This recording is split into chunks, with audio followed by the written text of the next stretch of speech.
자, 여러분은 백정씨 가수 아시죠? 총 맞은 것처럼이라는 노래 아시죠?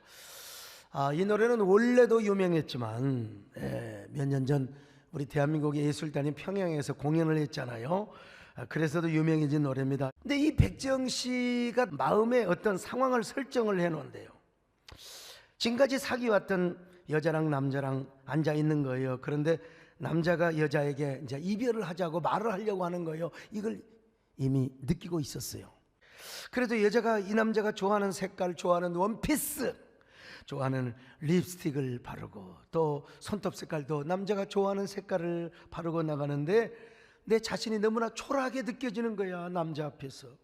그리고 그 사람이 좋아하는 말투, 표정을 막 억지로 해가면서 오빠, 자기 그러는데 말이죠, 자꾸 자기를 싫어하는 눈빛을 보여주는 거예요. 백정씨는 그 눈빛이 총알이라고 생각하는 것입니다. 총알로 받아들이고 있는 거예요. 그리고 자신이 느끼는 그 순간들을 총 맞은 순간이라고 그렇게 이제 묘사를 하는 거죠. 그래서 너무 눈물이 날 것 같아서 마음을 숨기고 화장실에 가서 울어요. 또 울면 막 그냥 여러분 막 경부선 호남선 생기잖아요, 얼굴에요. 그러니까 또 그냥 화장을 지우고 다시 돌아가. 내가 어떻게 앉아야 되나, 또 멋있게 나가야 되나, 앉아가지고 오빠 나 사랑해, 우리 헤어지지 마, 이런 말을 해야 될 것인가, 그 마음을 디테일하게 설정을 하면서 노래를 한다는 것입니다. 노래만 하는 게 아닙니다. 곡만 맞추는 게 아니라 이 상황 설정을 해놓고 그 현장의 주인공이 되어서 그렇게 불러야 청중이 이게 소통이 되고 공감이 되는 거죠. 여러분, 우리 남진 장로님도 그냥 부르는 게 아닙니다. 여러분, 얼마나 그 노래 하나 발표하려고 1000번을 부른다는 겁니다. 1000번을요. 그런 노래 있잖아요. 바람이 분다 길가의 목록지 그냥 갈 수 없잖아, 이런 노래 아세요? 나야 나,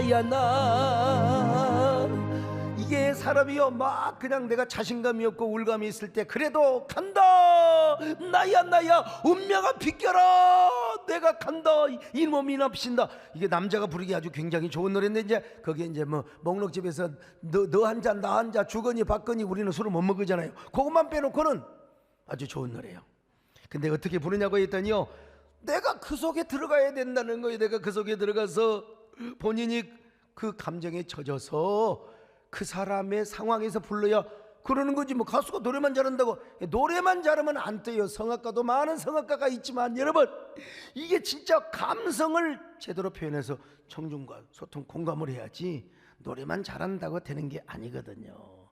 저는 설교자들도 이런 걸 좀 배워야 된다고 생각합니다. 설교는 그냥 하나님의 말씀을 입으로만 전달하는 게 아니에요.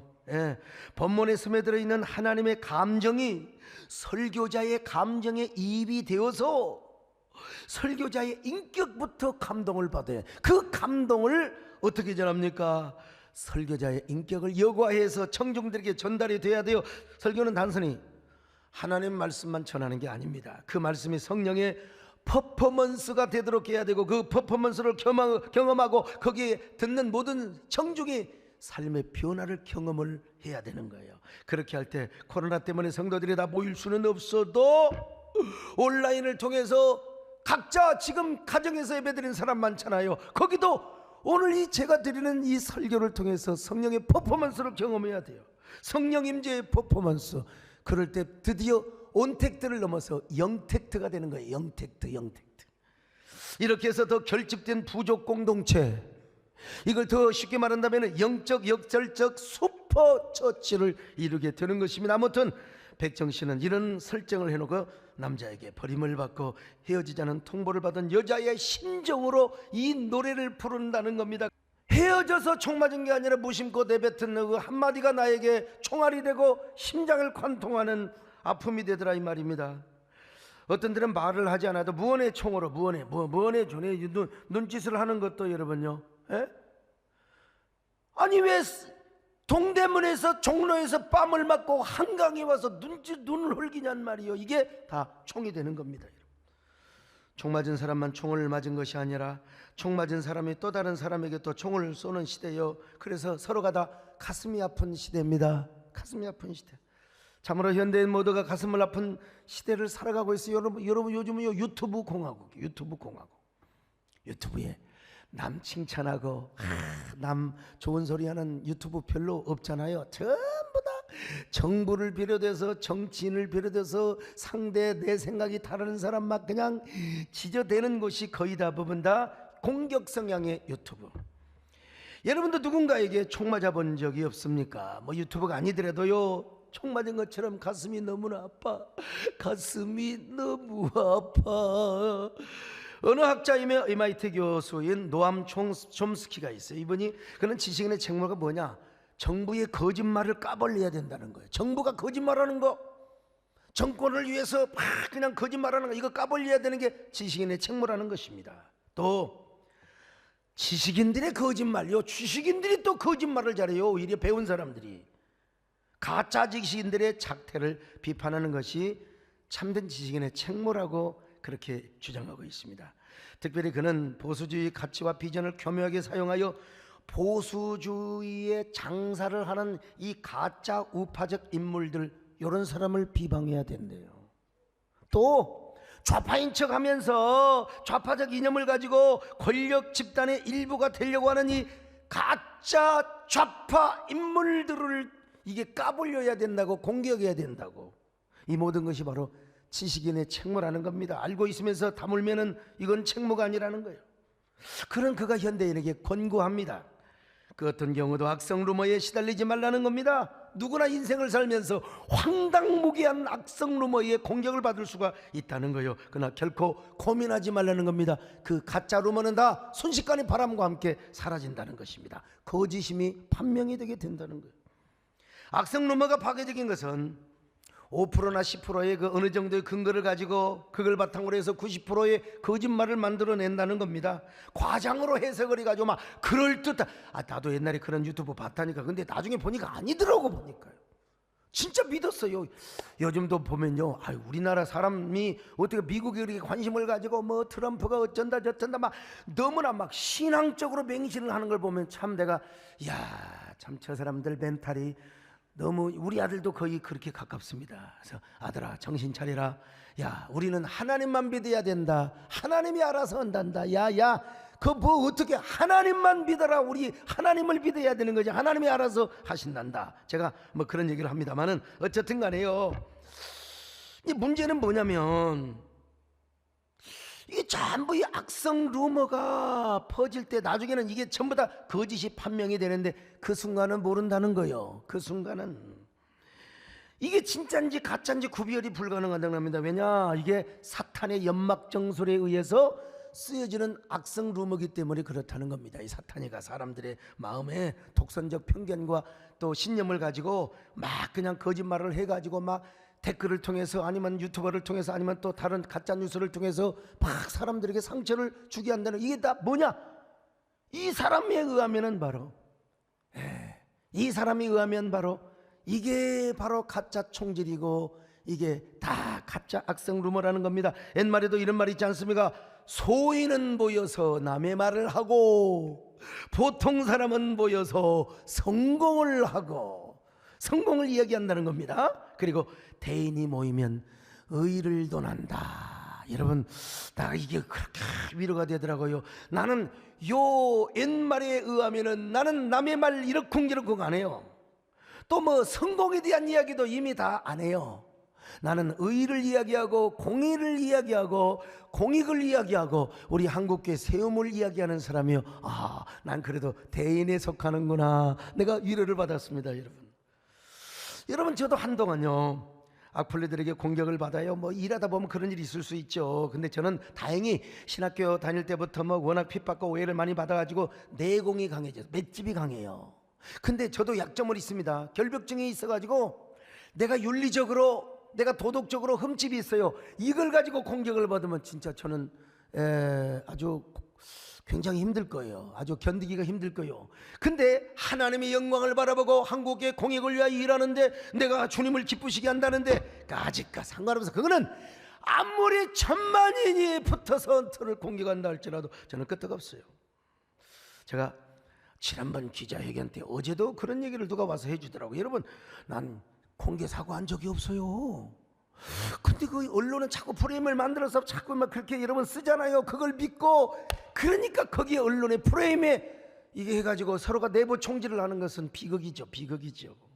예. 저는 다만 우리 한국교회가 시대 정신과 같이 이거 해야 된다. 사회적 책임도 감당해야 된다. 우리는 리더십을 너무나 끌어내렸다. 리더십을 세워야 된다. 그리고 지난날 우리가 코로나 선제적 대응을 하지 못해가지고 정부에게 주도권을 빼가지고 우리가 얼마나 손해를 받느냐. 이제 우리는 뭐 해야 되느냐.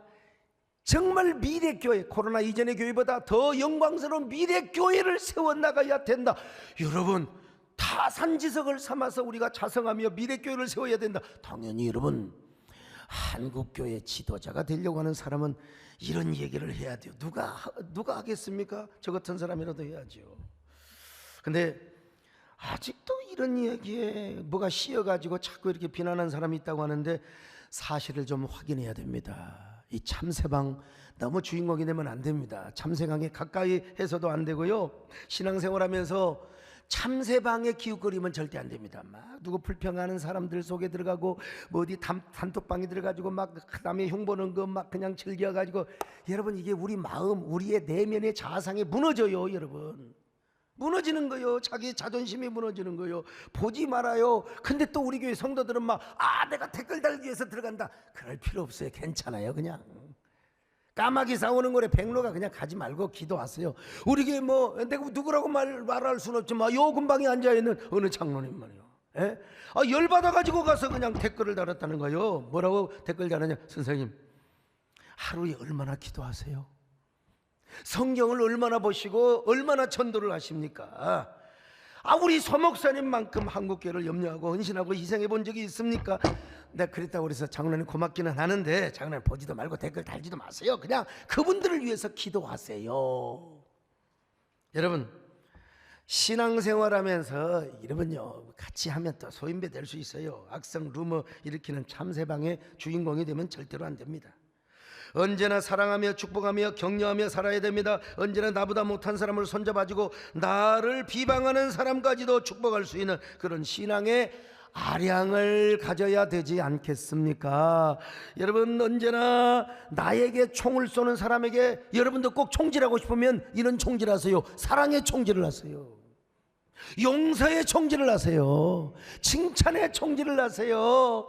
그리고 축복의 총질을 하세요. 그런 여러분 되시기를 축원합니다. 아멘. 너는 탐정으로 가지에 푸른 열매처럼 하나님의 귀한 축복이 가르기 넘쳐날 거야. 너를 어떤 시련이 와도 이겨내 강한 발이서 전능하신 하나님께서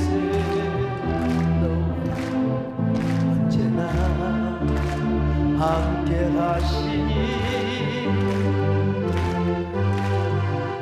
너는 하나님의 사랑, 아름다운 하나님의 사랑.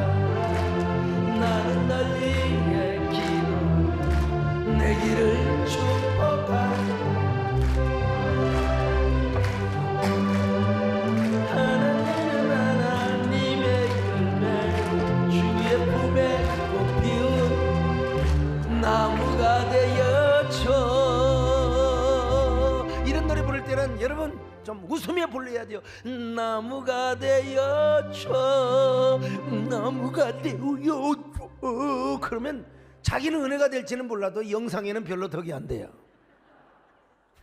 어느 낚시꾼이 이게 붕어를 잡아서 박제를 만들어 놨대요. 저는 뭐 생선을 박제로 만들어 놨다는 이야기를 처음 사실 접하고 본 적이 없어요. 근데 액자에 있더라고요. 내가 근데 이 박제를 만들어 놓고 그 밑에다가 뭔 글씨를 쓰는 줄 알았어요. 내가 입을 다물었다면 여기에 있지는 않을 쓸 것이다. 저런 바보 주댕이 벌리고 말이죠. 뭐기 낚시를 물어가지고 저렇게 박제 신세가 되냔 말이요.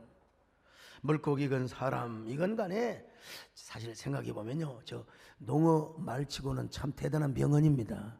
예. 농어가 입을 벌리면서 내가 입이 주둥이 때문에 문제였어요. 우리에게 지금 하고 있는 말입니다. 물고기건 사람이건 입을 잘못 열어서 낭패를 보는 일이 너무나 많잖아요. 그래 성경은 이렇게 말씀하고 있어요. 저 잠언 18장 21절입니다. 시작. 죽고 사는 것이 혀의 힘에 달렸나니 혀를 쓰기 좋아하는 자는 혀의 열매를 먹으리라. 그렇습니다. 여러분, 혀를 쓰기를 좋아하는 자는 혀, 옛날에 사극드나 보면 네 새치의 혓바닥으로 그런 말을 하랬다. 내 너의 혀를 자르리. 진짜 혀를 자르는 장면도 있어요. 오늘 본문도요, 더러운 말은 입 밖에도 내지 말라. 남에게 총질하는 말은 입 밖에도 내지 말라는 것입니다. 그런 말을 하면 할수록 성령을 근심하게 한다는 겁니다. 그러니 우리 그리스도인들은 오직 덕을 세우는 말을 하고 항상 남에게 은혜를 끼치고 영혼을 살리는 말을 해야 한다고 말씀하고 있습니다. 오늘 본문 자 29절 30절 같이 봅니다. 시작. 그러므로 더러운 말은 너희 입 밖에도 내지 말고 오직 덕을 세우는 데 소용되는 대로 선한 말을 하여 듣는 자들에게 은혜를 끼치게 하라. 하나님의 성령을 근심하게 하지 말라. 여러분, 이 모든 악의적인 말을 버리라는 것입니다. 그리고 이제 무슨 말을 하느냐? 서로 친절하며 그리고 불쌍히 여기며 용서하며 살라고 하지 않습니까? 하나님께서 예수 그리스도 안에서 우리를 용서하심과 같이 우리도 그렇게 살라는 것 아니겠습니까, 여러분요? 자, 에베소서 4장 31절로 32절 같이 봅니다. 시작. 너희는 모든 악독과 노함과 분냄과 떠드는 것과 비방하는 것을 모든 악의와 함께 버리고 서로 친절하게 하며 불쌍히 여기며 서로 용서하기를 하나님이 그리스도 안에서 너희를 용서하심과 같이 하라. 그래서 언어는 존재의 집이라는 말을 했어요. 누가? 하이데커가.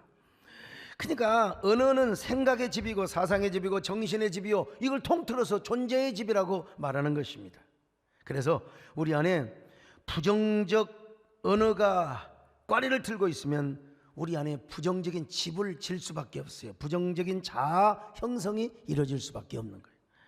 또 반대로 부정적인 자아 형성이 박혀져 있는 사람은 입만 열면 폭언을 하고 막 입만 열면 육두문자를 쓰고 그냥 부정적인 언어를 하게 되는 거예요. 그 쓴뿌리 저주의 말을 하게 돼요.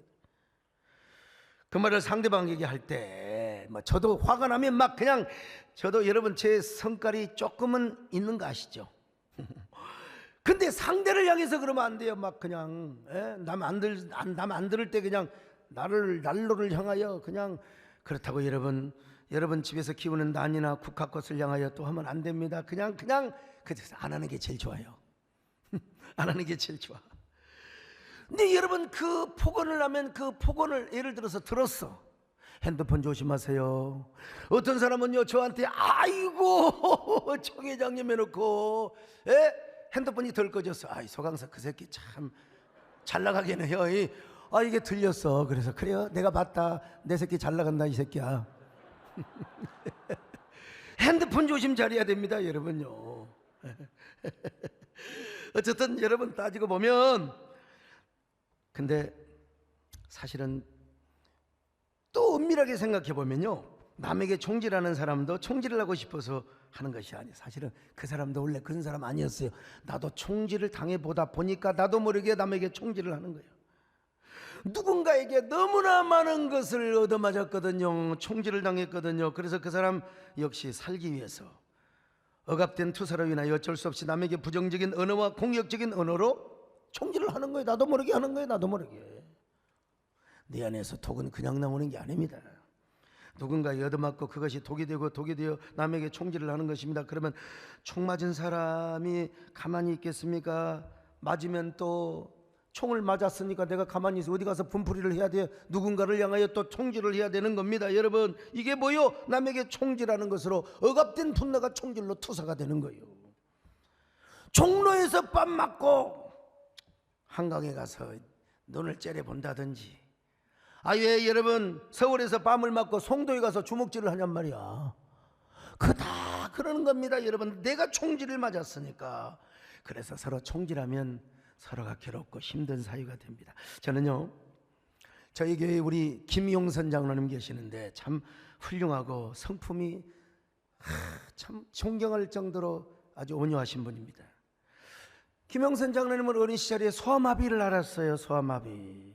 나는 속없이 소아마비 그 걸리는 우리 학생들이 있잖아요. 체육 시간에 노니까 그렇게 부러웠어요. 쟤는 말이야 이 체육 시간에 노니까, 교린 시간에 노니까. 그런데 지내놓고 보니까 여러분 얼마나 가슴이 아프고 또 얼마나 그늘진 부분이 있겠어요. 어머니가 우리 장로님을 등에 업고 용한 의원이라고 하는 건 다 차단다녀서 결국 고쳤으면 좋았지만 소아마비가 그렇게 고쳐집니까? 우리 김영선 장로님이 정상인으로 자라지 못한 것에 대한 어린 시절에 그 소외되고 그늘진 부분이 분명히 있을 거 아니겠어요. 근데 열심히 착하게 공부를 했습니다. 용한 한의사가 되어서 제가 안면법이 왔을 때도 저분이 침을 놔서 잘 고쳐주셨습니다. 일반적으로 몸에 장애가 있으면요, 마음도 반드시 어둡고 장애가 있게 되어 있는 것입니다.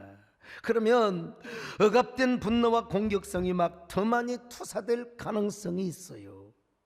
근데 제가 한 번은 우리 장로님이 집사님이었을 때 신방 가가지고요, 집사님 이제 앞으로 우리 교회 장로하세요. 그랬더니 뭐라고 하는 줄 아세요? 저는 몸도 불편하고 그리고 또 여러 가지로 부족해서 장로 직분을 내가 감당할 수 없을 것 같습니다. 뭐 이런 식으로 얘기를 했었어요. 내가 이런 얘기했죠. 집사님, 교회는 건강한 사람만 장로가 되는 게 아닙니다. 집사님처럼 목발을 짚고 강단에 와서 대표 기도를 하면 성도들이 얼마나 은혜를 받고 교회가 이런 것이구나.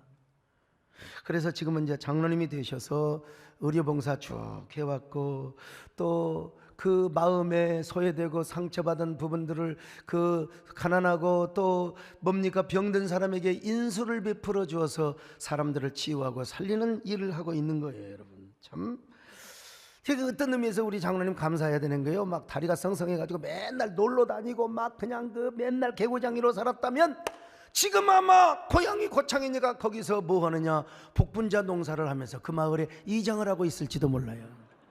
그러니까 우리는 모든 것이 합력하여 선을 이루는 것입니다. 아무튼요, 복분자 마을의 이장, 선원사 밑에 동네에서 아무튼.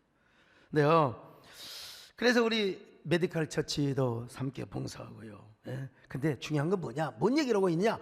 공부를 잘해서 한의사 되는 것도 중요하지만 단 한 번도 교회에서 부정적인 얘기를 하거나 저에게 부정적인 말을 해가지고 저에게 뭐 따지고 자시고 또 저에게 뭐 공격적으로 뭐 반응을 하고 이런 적이 한 번이 없습니다. 여러분 당회를 하면서도 누가 깐족깐족하면 일어서가지고 목사님 편에서 교회 편에서 장로 되자마자 맨 처음부터 본인이 딱 총대를 먹고 교회 편에 있어서 저를 위해서 방어적인 발언을 해주는 걸 보고 천양반은 됐다.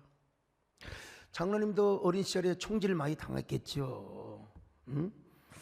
근데 그 총질을 당하였지만 어쩌면 어머니한테도 총을 많이 맞았을지도 몰라요. 일석을 놈아, 내가 너 고치려고 내가 얼마나 너를 위해서 힘들었는 줄 아느냐. 이게 다 우리에게 총질이 되는 거죠.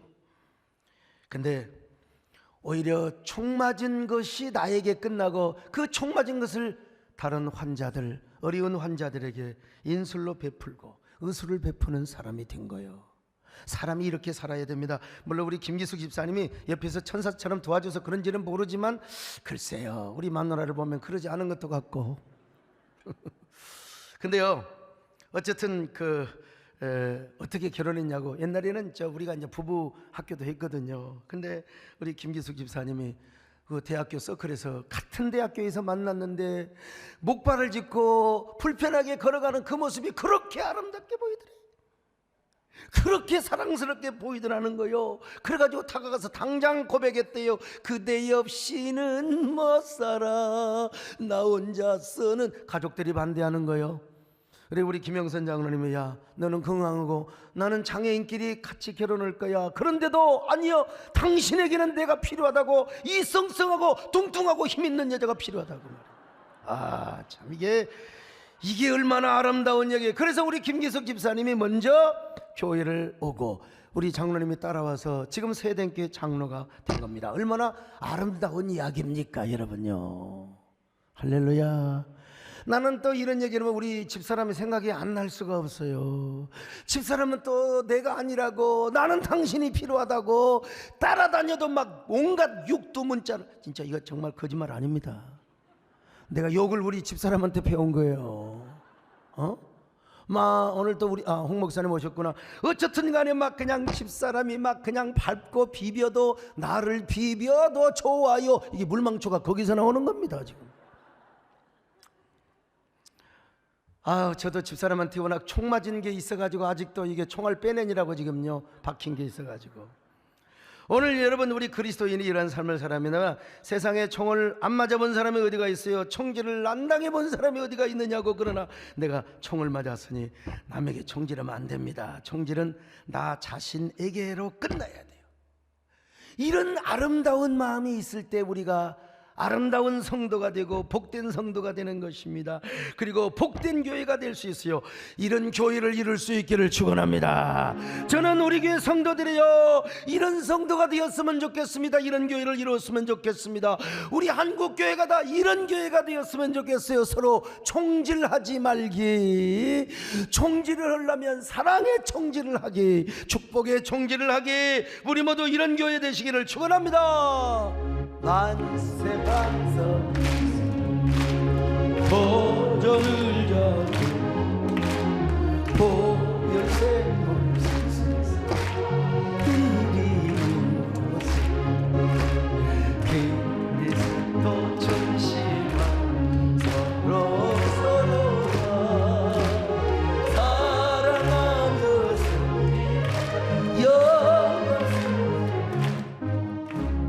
축복받은 교들이 경배하는 곳, 변화받은 생들이 교제하는 진리의 불려 진리의 불 높이고 전도하여서 교회 성장이요 교회 성장.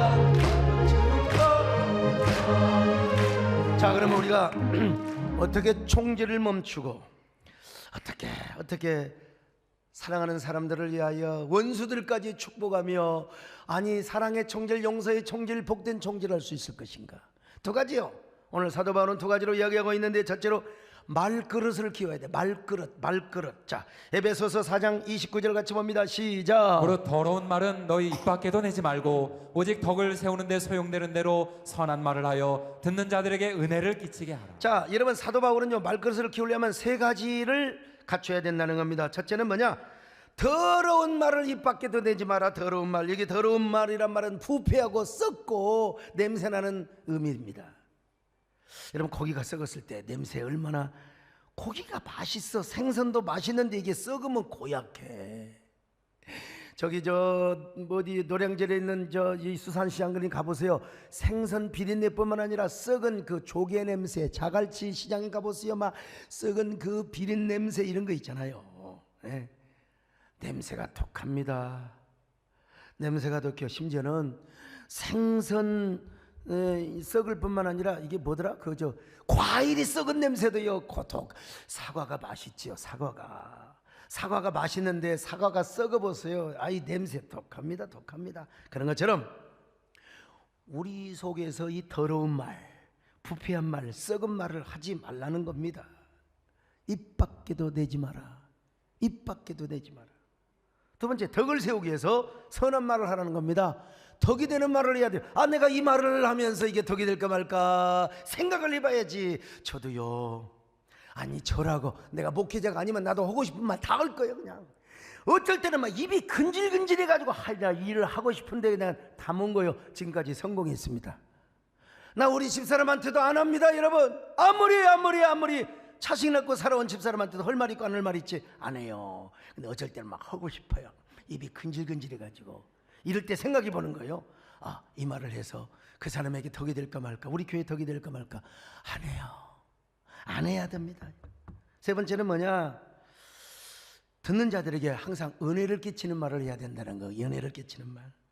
덕을 세우는 말도 중요하지만 이제 그 사람이 내 말을 듣고 은혜를 받아야 돼요. 같은 말이라도 여러분, 본띠 나는 말 있잖아요. 본띠가 있지만 본띠보다 중요한 게 뭐냐? 은혜를 다 살리고 아주 영혼을 살리는 은혜스러운 말을 할 수 있어야 된다 이 말이요. 어떤 말은요, 한마디가 얼마나 은혜가 되는지 몰라요. 집사님, 이번에 아드님이 막 수능 시험을 그렇게 잘 봤다면서요. 그럼 뭐라고 이래? 아이고, 하나님 은혜지요, 하나님 은혜지요. 우리 목사님이 지난주에 막 3층에 손을 올리고 얼마나 기도를 했습니까? 우리 목사님 기도고 우리 성도들의 기도고 우리 세대의 은혜입니다. 이게 얼마나 은혜가 돼요. 근데 어떤 사람은요, 아니 우리 아들이 3시간 자고 그렇게 공부했는데 당연히 잘 봐야지, 응? 아이고 참, 이게 은혜스러운 소리 같겠습니까? 본띠도 없고 은혜도 없는 말, 괜히 시험 들어요. 근데 어떤 사람이 이런 말을 했다고 합시다. 아이 집사님, 아들이 이번에 예상보다 시험을 잘 못 봤다고. 참 어떡해요 집사님? 그러니까 이제 맞장구를 쳐. 그러게요, 내가 헌금까지 했는데 그날 목사님이 기도 안 하고 한교총회의에서 그랬던가 봐. 이게 이제 뭐냐면 선악 같다는 소리죠. 선악 같다는 소리. 여러분, 우리는 은혜 넘치는 소리를 해야 돼요. 우리 목사님 보세요. 아니 우리 목사님이 옛날에 수능 잘 봐가지고 지금 이렇게 쓰임 받습니까? 우리 목사님 옛날에 수능 망쳤어. 자, 광주신학교 갔어요. 그래도 우리 목사님 쓰시는 것 봐봐. 누구 말 맞다나 전화 꺼놓고 저 새끼 잘 나가. 여러분, 저 잘 나갑니다. 연합기관까지 섬기는 대표장 됐잖아요. 길고 짧은 건 대봐야 돼요. 그저 하나님 앞에 저는 감사할 뿐입니다. 이게 은혜가 되는 소리예요. 여러분, 이런 소리를 하지만 말그릇이 커야 돼. 말그릇이. 그런데 말그릇을 키우려면 마음그릇을 키워야 됩니다. 그래서 우리 예수님이 이렇게 말씀하셨잖아요. 자, 마태복음 12장 34절 35절 시작. 이는 마음에 가득한 것을 입으로 말함이라. 선한 사람은 그 쌓은 선에서 선한 것을 내고 악한 사람은 그 쌓은 악에서 악한 것을 내느니라. 여러분, 선한 말이든 악한 말이든 우리 마음에서 나와요. 더러운 말을 하는 사람은 마음이 더러운 것이고, 그리고 은혜스러운 말을 하는 사람은 우리 속에 생명이 가득하고 은혜가 가득한 것입니다. 여러분, 그러니까 더러운 말 하지 말고 선한 말을 하며 덕을 세우고 또 은혜로운 말을 하는 것도 우리 마음의 상태에 달려있다 이 말이요. 우리 마음속에 은혜와 생명이 가득하면 어찌 선한 말을 안 하겠습니까? 생명의 말을 할 수밖에 없죠. 우리 속에 은혜와 생명이 가득한데 어떻게 은혜스러운 말이 안 나오겠습니까? 그런 의미에서 독일의 언어학자 루트비 비트겐슈타인은 이런 이야기를 했습니다. 나의 언어의 한계는 나의 세계의 한계다. 그랬어요. 무슨 말입니까?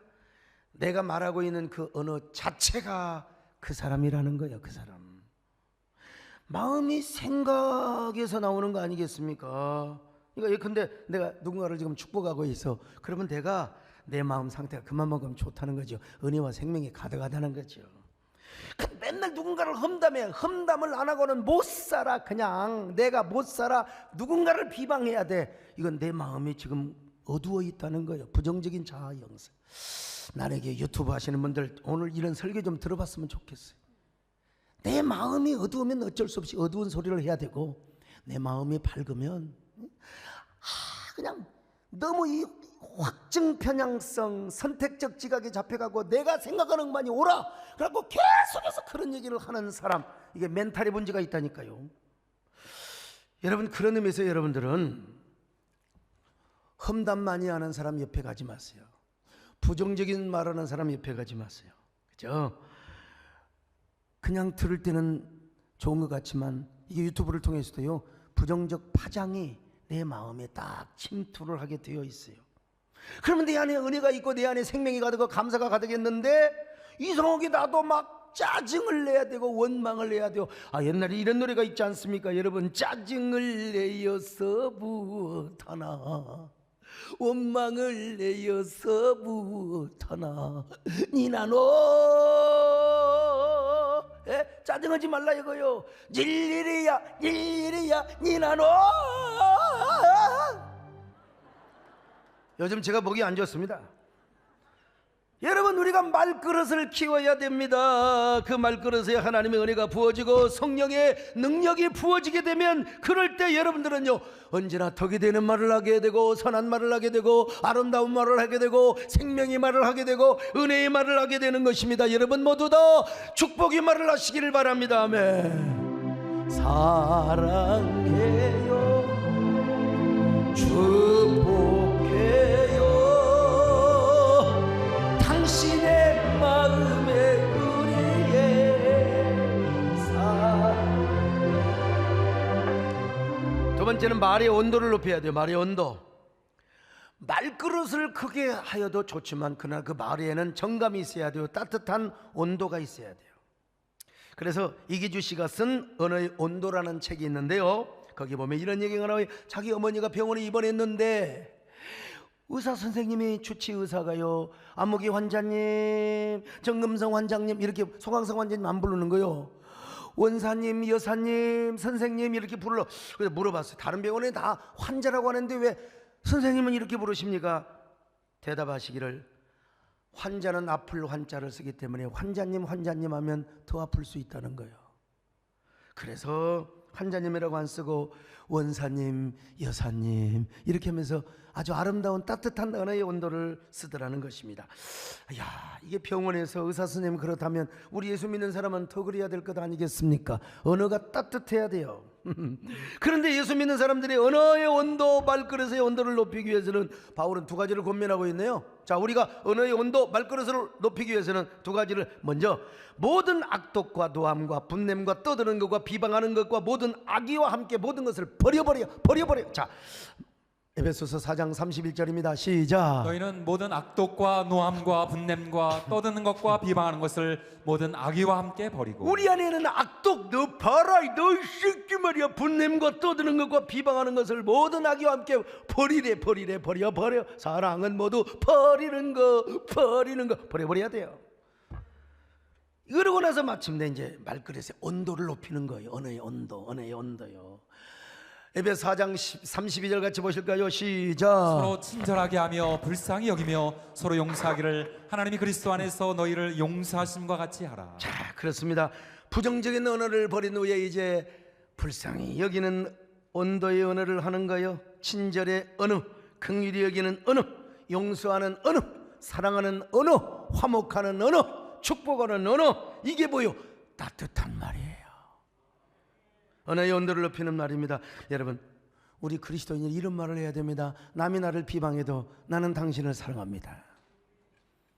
남이 나를 뒤에서 백바이팅해도 나는 그래도 당신을 기도합니다. 당신을 위해 기도합니다. 아무리 당신이 나를 칭호해도 나는 당신을 불쌍히 여기며 남은 나를 공격한다 할지라도 나는 그를 용서합니다. 이런 마음을 갖고 이런 언어를 쓰면요, 마침내 나는 드디어 권총을 쓰는 게 아니라 거룩한 총을 쏘는 거예요. 나도 모르게 내가 그런 사람이 되는 거예요. 역설적으로 친절의 총을 쏘는 겁니다. 사랑의 총을 쏘는 겁니다. 역설적으로 뭐예요? 칭찬의 총을 쏘는 겁니다. 용서의 총을 쏘는 겁니다. 축복의 총을 쏘는 거예요. 이런 총소리를 들으면 가슴이 너무 아픈 게 아니라 가슴이 막 황당해 버려. 세상에 어떻게 저럴 수가 있어? 아니, 나는 당신에게 가슴이 아프고 너무너무 힘든 총을 쏘았는데 어떻게 당신은 나에게 사랑의 총을 쏠 수 있느냐 이 말이야. 야, 어떻게 그럴 수가 있어? 예수를 믿으면 그런가? 은혜를 받으면 그런가? 어떻게 은혜 받은 사람은 정말 저렇게 살 수 있단 말인가? 그래, 맞아. 세대께 성도들은 생명나무를 선택한다고 하더라. 생명나무를 선택하면 그런다고 하더라. 여러분, 이런 사람이 되시기를 축원합니다. 언제나 생명나무를 선택하셔서 생명의 언어가 여러분에게 막 빗발치시기를 축원합니다. 생명의 총을 쏘시기를 바랍니다. 아멘. 나의 나의 생명이시여, 당신은 나의 생명나무, 나의 사랑, 나의 소망이시여, 당신은 나의 생명나무.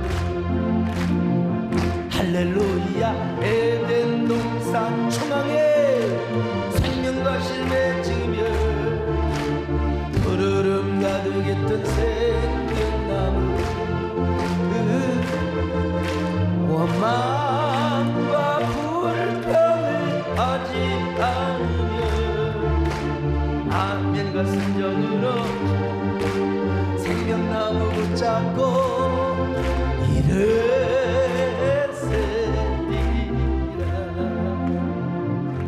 황당해버려.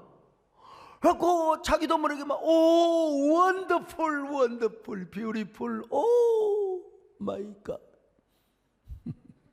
세상에 어떻게 이렇게 오 리마커블 오